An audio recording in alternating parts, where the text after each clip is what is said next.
The war in Ukraine is raging now for the last 9 months. Kiev has been resolutely defending its territories. Russia has been relentlessly attacking Ukraine, and the West has been ensuring non-stop supply of weapons to Ukraine. The question is, how long can this war grind on? The question boils down to resources. Moscow's war chest has expanded thanks to the Europeans who have filled up their gas reserves. But how long can the West continue to arm Ukraine? Let's look at some numbers. In total, NATO countries have provided some $40 billion in weaponry to Ukraine so far. To put it in perspective, this is roughly the size of France's annual defense budget. The European Union approved $3.1 billion to repay its member states who sent aid to Ukraine, but that fund is nearly 90% depleted. Smaller countries have exhausted their potential to help Ukraine financially, but the larger allies, such as France and Germany, are still in a position to do more. The Ukrainians want at least 4 systems that the West has not provided. This includes long-range surface-to-surface missiles, Western fighter jets and tanks. Washington is looking at older, cheaper alternatives to send to Ukraine.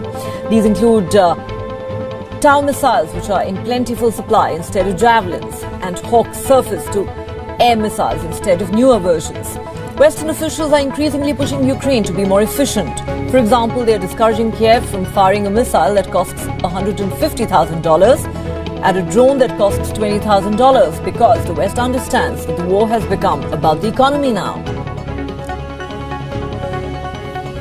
Well, President Putin thinks that if he can just raise the costs high enough, the world will abandon Ukraine, that will leave them to fend for themselves.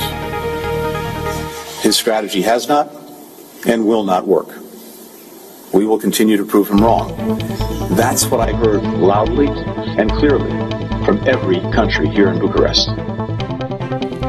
Western countries have been seeking ways to limit Russia's income from oil and gas exports since the war began. The G7 finance ministers have confirmed their intention to impose a price cap on Russian oil and urged all nations to support the initiative. The NATO foreign ministers are meeting in Bucharest to coordinate aid for Ukraine. They aim to keep the lights and furnaces on in Ukraine, where Russian strikes have damaged an estimated 1/3 of the electrical infrastructure. NATO is scrambling to scrape up replacement electrical gear that Russia has turned into its war machine to target Ukrainian civilians.